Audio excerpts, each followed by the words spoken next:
person's right not to be offended? Because in order to be able to think, you have to risk being offensive. I mean, look at the conversation we're having right now. You know, like you're certainly willing to risk offending me in the pursuit of truth. Why should you have the right to do that? It's been rather uncomfortable.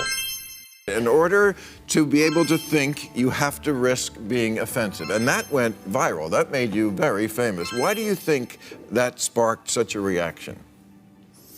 Well, because I think that what I was saying was self-evidently true, but not expressed very well very often. I mean, look, most of the time when you're discussing something that needs to be discussed, everybody's actually rather upset about it.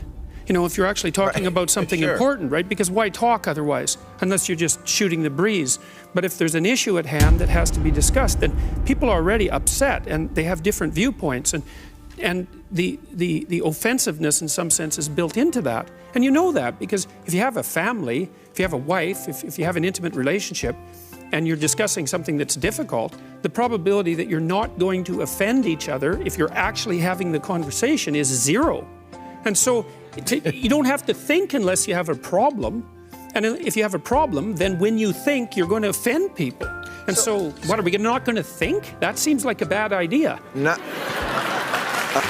you're obviously not an American. We love to not think. I used to do a show called Politically Incorrect back in the 90s, and so I was always asked, what is your definition of political correctness? And I had to come up with one. I said, it's the elevation of sensitivity over truth, which seems like what it still is, except it's worse than ever.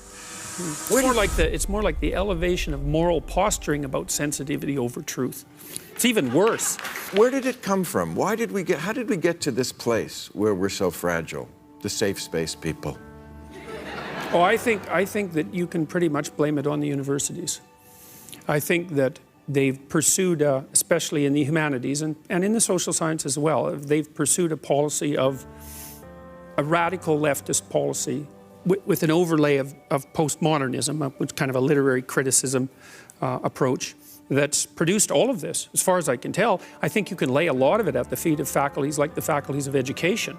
There was an article in the Chronicle of Higher Education this week just devastated the faculties of education, taking them to task for low academic standards and for possession by ideology and for basically indoctrinating people in a cult-like manner and playing identity politics and group identity. And no free speech. They don't seem to. There was an incident in Fresno State. I don't know if you saw this, but Barbara Bush died. Okay, some professor there tweeted something nasty. Yeah. I wouldn't have tweeted it. She called Barbara Bush a racist and said she raised war criminals. Okay, you know, it's. Yeah, well, the timing. This crowd likes it, but it's nasty, and she's they're considering suspending her. And here's what the president of the university said. He said this was beyond free speech. This was disrespectful. Have we lost the thread back to knowing what free speech is? Yes, it can be disrespectful. That is covered under free speech. President of Fresno, you idiot. Jesus Christ. Yeah. Well, and you see this too. I think where it's manifesting itself in a particularly appalling manner is in the increasing unwillingness of comedians, for example, to go on university campuses to be funny. And when comedians start... I'm one of them. Yeah, well, exactly. Yeah, fuck them. I'm not gonna... I call these people emotional hemophiliacs. You know, it's like the least little thing will make them start to bleed. But it makes me... because their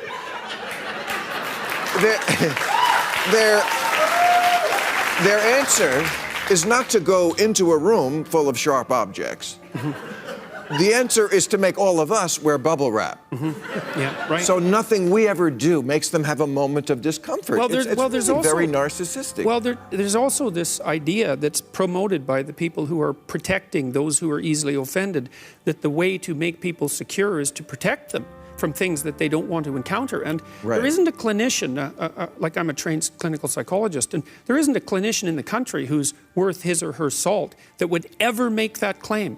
Because you don't make people, first of all, it's hard to make people safe because life is seriously not safe. Yes. And the way that you make the way that you make people resilient is by exposing them to things that they're afraid of and that make them uncomfortable, voluntarily, but you use exposure. Right. And it's a... And so, like, if you over-coddle people, if you protect them from everything that's sharp, you make them dull and stupid and narcissistic, and it's a really bad idea. So you do know America. It's good. One thing I mean, your book is fantastic, and one of the rules that I really love is you say, don't let your kids do anything that would make you not like them. That's what I've been thinking for years when I call them the fuck you mom generation. When I see kids, never in life because I never go near a child, but like on TV and movies, I see kids like saying fuck you mom. And I'm like, if somebody who wasn't your child did that, you'd be immensely offended, whereas the parents just take it. What's up with that? Well, people don't like to admit that they can dislike their children or children in general. And no, I know what you mean. But they can. No, they totally can. One of the things you see very commonly as a clinical psychologist is family members who hate each other and who it's like they have their hands around each other's necks for 20 years and are squeezing very slowly, trying to strangle each other. And you see parents who clearly detest their children and have ever since they were born. And part of that, I know it's a terrible way of looking at things, but it's true. It's so true. And one of the things, No, parents confide that in me because I don't have kids. Yeah, well, that makes it safe. They do. But they say things like, yeah, I love my kids, but if I had to do it over again, I wouldn't. Yeah, well... Like, well, don't tell the kid that. Well, but that's so bad. It is so So bad, because the thing is about little kids is that little kids have a wonderful element to them. And most people spontaneously like little kids. They'll give them a chance. And if you have little kids, one of the things that's so wonderful about it is that when you bring them out into the world, even people who aren't in good shape, rough people, and who maybe don't have much patience for humanity, it brings out the best in them, you know? And so people are willing to give your kids a chance. But then if they misbehave, especially if they're rude and they don't have any respect and they're whiny and they don't know how to listen, then people don't like your kids and you don't. And then your kids go out into a world where no one likes them. And that's what you do to your kids if you don't like them, is you send them out into that world. But how did parents get so pussy whipped? By their own children. I mean, that's really what it is. I mean, it's like they act the way a guy acts when he's super sprung on some chick and just lets her walk all over him, and whatever she does, he puts up with. I don't get how we got to that. Well, I think parents are afraid of exercising authority because they tend to think that authority will crush the creative spirit of their child. Oh, fuck. Well, that is...